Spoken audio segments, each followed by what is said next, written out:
4 October 2024ને નવરાત્રિના બીજા નોરતે ભાયલીમાં 16 વર્ષથી સગીરા પર થયેલ સામૂહિક દુષ્કર્મની ઘટના બાદ વધુ એક ગેંગ રેપની ઘટના વડોદરા શહેરમાં સામે આવી છે। 8 જાન્યુઆરીને ગુરુવારના રોજ બપોરે ઘરેથી નીકળેલી 15 વર્ષીય સગીરાને ફતેગંજ વિસ્તારમાં રહેતા હર્ષિત મેકવાન હેપી નામના યુવકે રૂમમાં લઈ જઈ 3 કલાક સુધી ગોંધી રાખી વારાફરતી દુષ્કર્મ આચર્યું। આ મામલે પીડિતાના પિતાએ જાણ કરી ફતેગંજ પોલીસમાં ફરિયાદ નોંધાવી છે। પોલીસે પીડિતાના માતાની ફરિયાદના આધારે બંને આરોપીને દબોચી લીધા છે।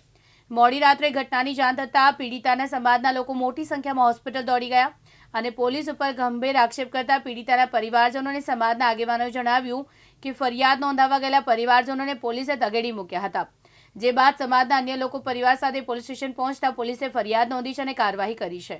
આજે 10 થી 11 વાગ્યાના વચ્ચે જે છોકરી હતી એ એક દુકાન ઉપર જતી હતી રામવાડીમાં, નવાયાર્ડ વિસ્તાર લાગે છે, તો ત્યાં છોકરા ભેગા હતા, 3-4 બેઠેલા હતા। એમને બોલાવીને એમ છોકરીને અંદર રૂમમાં લઈ જઈને અંદરથી બંધ કરી દીધું અને પછી 3 થી 4 કલાક પછી જે આજુબાજુના લોકો હતા એ લોકોએ બૂમ જે પાડતી હતી છોકરી એ સાંભળીને પછી છોકરીને બહાર કાઢવામાં આવ્યા। પછી પોલીસ સ્ટેશન લઈ જઈને પોલીસ સ્ટેશનમાં 3 થી 4 કલાક જે લોકો હતા ત્યાં બેઠા હતા, તો પોલીસ પ્રશાસન કંઈ એમના ઉપર ધ્યાન નહીં આપતી હતી। પછી જે છોકરાઓ ઊભા હતા એમના ઉપર લાઠીચાર્જ કરવામાં આવી। પછી જે પબ્લિક જે ટોલા ભેગો થયો એના પછી પોલીસ ને આલા અધિકારીઓ જે હતા એ ભેગા થયા, એના પછી છોકરીનો સ્ટેટમેન્ટ લેવામાં આવ્યો અને પછી અત્યારે છોકરીનો મેડિકલ ચાલુ છે, રિપોર્ટ ચાલુ છે।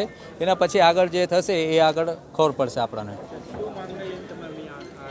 આપણી માંગણી એક જ છે કે જે આરોપીઓ છે એ અત્યારે આપણને ખબર મળી રહી છે, આપણે તો અહીંયા જ છે, જે 3-4 હતા એ પોલીસ ધરપકડ કરી છે અને 376 ને પોસ્કો એમના લગાવવામાં આવી છે અને અત્યારે પોલીસ સ્ટેશનથી ફોન આવ્યો કે તમે આપણી FIR લઈ જાઓ આવીને, અને FIR જોઈને પછી અહીંથી પબ્લિક જશે। શું એ આપણાને ઉંમરની નહીં ખબર, છોકરીની ઉંમર ખબર છે કે 14 થી 15 વર્ષ છે। बड़ौदा शहर में दोपहर 1 बजे की घटना है। नाबालिग लड़की घर से बाहर निकली थी, उसका वो एक दुकान पे खड़ी उसने वस्तु ली। 3 से 4 लड़के उन लड़की को बेला पुचपा के उन्हें घर में उसको बंद कर दिया। समझने वाली बात ये है कि हमारे हिंदुस्तान में एक दोपहर में रेप हो रहा है, गैंग रेप, वो भी एक नाबालिग बच्ची के साथ। एक चाहे किसी कम्युनिटी की लड़की, हमारी जिस बच्ची के साथ अगर रेप होता है वो हमारी बच्ची है। हिंदुस्तान में किसी बच्ची के साथ भी रेप होगा वो हमारी बच्ची है। आप खुद समझिए कि 1 बजे दोपहर में लड़की के साथ दुष्कर्म हो रहा है, 4 लड़के कर रहे हैं, उसके साथ रेप कर रहे हैं, गैंग रेप कर रहे हैं। बाहर से कुंडी लगी हुई है, उसके माँ बाप बेचारे ढूंढते फिर रहे हैं उस लड़की को। जब उनको वहाँ मैं तो जिस जगह पे इस रेप की घटना हुई है उसके बाजू वाला जो पड़ोसी है लेडीज है, उसको भगवान 100 वर्ष की उम्र दे और ऐसे लोग हिंदुस्तान में और अधिक हों जिससे इन घटनाओं पे कुछ कमियां हों। उस औरत ने तब दरवाज़ा खोला तो उन्होंने देखा कि एक लड़की के साथ 3 से 4 लड़के उसके पड़ोसी थे, गलत काम कर रहे हैं। जब उस वहाँ पब्लिक भेगी गई, ये लोग उसके माँ बाप भी ढूंढते गए, तो उसी बेचारी औरत ने, पड़ोसी है ये दूसरी कौम के, वो एक हिंदू महिला होकर उसने ही पुलिस को जान की है मेरे समझ से, जो मुझे जहाँ तक नॉलेज है। उसने कहा कि ये गलत हुआ है, उसके लिए पब्लिक भेगी हुई। आज हमारा पूरा हर कम्युनिटी का बंदा यहाँ पे खड़ा है SST हॉस्पिटल के अंदर। आप एक समझिए, एक नाबालिग लड़की 15 साल की, वो भी थोड़ा दिमाग से हल्का, उसको दिमाग से कम है, लड़की जो है दिमाग से हल्की कम है। 15 साल की लड़की के साथ दोपहर में 1 बजे रेप हो रहा है, वो भी गैंग रेप। तो हम लोग किस सदी में जी रहे हैं हिंदुस्तान के अंदर? आए दिन घटनाएं होती हैं कि मैंने ये तो सुना कि रात में गैंग रेप हुआ, कई बच्ची अकेली घूम रही थी या किसी के साथ जा रही थी, उसके साथ दुष्कर्म हुआ। लेकिन गुजरात बड़ौदा शहर के अंदर दोपहर 1 बजे रेप हो रहा है, तो आप समझिए कितनी भयावह स्थिति होगी हमारे बड़ौदा शहर की। अभी आपकी क्या मांग है? हमारी सिर्फ और ये पब्लिक जितनी खड़ी, इनकी एक ही मांग है, ये जो भी दोषी है इनको फांसी की सजा, कम से कम फांसी की सजा तो होना चाहिए। इतनी हमारी सरकार से, प्रशासन से, सबसे विनती करके हम हाथ जोड़ के विनती करते हैं कि इनको फांसी की सजा होना चाहिए और इनको एक गुजरात में नहीं पूरे हिंदुस्तान में एक सबक मिले कि ऐसा कांड किसी की बच्ची के साथ ना हो। ये हमारी एक रिक्वेस्ट है। आज रोज नवायार्ड વિસ્તારમાં, જે ફતેહગંજ પોલીસ સ્ટેશન વિસ્તારમાં આવેલો છે, ત્યાં એક સગીર વયની દીકરી ઉંમર વર્ષ 15 એની ઉપર બળાત્કારની ફરિયાદ એ દીકરીની માતા દ્વારા આપવામાં આવેલી છે. એ અનુસંધાને પોલીસે એના માતા પિતાને બોલાવી વ્યવસ્થિત પૂછપરછ કરી અને ફરિયાદ દાખલ કરી છે. ફરિયાદમાં એની માતાને જે સગીર વયની દીકરી છે એમને 2 આરોપીના નામ લખાવ્યા છે. એ બંને આરોપી જે છે એમને ફતેહગંજ પોલીસ સ્ટેશન દ્વારા હાલ રાઉન્ડ અપ કરી દેવામાં આવ્યા છે.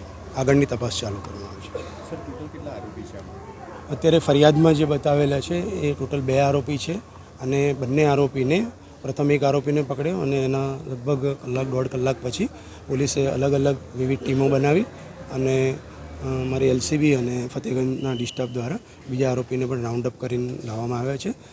દીકરીનું અત્યારે મેડિકલ જે છે કરાવવામાં આવી રહ્યું છે. આગળના પુરાવો એકત્ર કરી અને આગળની કાયદેસરની કાર્યવાહી કરવામાં આવશે. આઈપીસી 376 અંતર્ગત ફરિયાદ દાખલ કરવામાં આવી છે. અન્ય જે કંઈ ફરિયાદના કન્ટેન્ટ છે અને પુરાવા મળશે એમાં આગળ ઉપર કલમોનો ઉમેરો કરી અને ચાર્જશીટ કરવામાં આવશે. સર, સ્થાનિકોનો આક્ષેપ છે કે જે વિસ્તારમાં ઘટના બની તે જગ્યાએ દારૂ અને ચરસ ગાંજો વેચાય છે તેવા ઘણા આક્ષેપો પણ થયા હતા. જે વિસ્તાર નવાયાર્ડ બતાવ્યો છે એમાં આપણે કદાચ જોયું હશે તો ઘણા લાંબા સમયથી પોલીસ અવારનવાર 31 ડિસેમ્બર સુધી પણ ત્યાં કોમ્બિંગ પણ કરેલું છે. અનેક દારૂના કેસ પણ કરવામાં આવેલા છે અને હજુ પણ પોલીસને કોઈપણ પ્રકારની બાતમી આપવામાં આવશે તો ચોક્કસ ખાતરી આપીએ છીએ કે ત્યાં રેડ કરી અને આગળની કાયદેસરની કાર્યવાહી કરે છે. એ બાબતમાં અમે કટિબદ્ધ છીએ કે અમને કોઈ પણ આપની પાસે ઇન્ફોર્મેશન હશે આપ દ્વારા આપવામાં આવશે, ચોક્કસ રેડ કરીશું અને એ વસ્તુને નેસ્ત નાબૂદ કરીશું. સર, નાબાલિગ પર બલાત્કારની ઘટનાને લઈને લોકોમાં આક્રોશ છે, શું આશ્વાસન આપો છો? અમે એ બાબત એના ફાધર મધરને પણ કીધું છે. અમે પ્રજાજનોને પણ કહીએ છીએ કે પોલીસ ઉપર વિશ્વાસ રાખવું, તપાસ કરવાનું કામ અમારું છે. જેટલા સ્ટ્રોંગ પુરાવા એકત્ર કરી અને ચાર્જશીટ કરવાની હશે એના માટે અમે દીકરીને ન્યાય મળે એ માટે કટિબદ્ધ છીએ. એક પુરાવો એકત્ર કરી અને અમે એનું ચાર્જશીટ કરીશું. અન્ય આરોપી અંદર સંડોવાયેલા હોય એવું એ અત્યારે ઇન્વેસ્ટિગેશનનો વિષય છે. હાલ જે ફરિયાદમાં 2 આરોપી બતાવેલા છે બંને આરોપીને અત્યારે રાઉન્ડ અપ કર્યા છે. થોડી પૂછપરછ કરી અને આગળ એરેસ્ટ કરીને આગળ એની કાર્યવાહી કરવામાં આવશે. બીજા અત્યારે હાલ જસ્ટ એમને કીધું એ પ્રમાણે રાઉન્ડ અપ કર્યા છે. જ્યાં સુધી એની પૂછપરછ નહીં કરીએ ઊંડાણપૂર્વક ત્યાં સુધી એ બાબતમાં કોમેન્ટ નહીં કરી શકાય. એ પૂછપરછ પછી જ ખ્યાલ આવી શકે. એક આરોપીની ઉંમર આશરે 19 વર્ષ છે, એક આરોપીની ઉંમર આશરે 20 વર્ષ છે. વિજય ચૌહાણ, દિવ્યાંગ ન્યૂઝ, વડોદરા.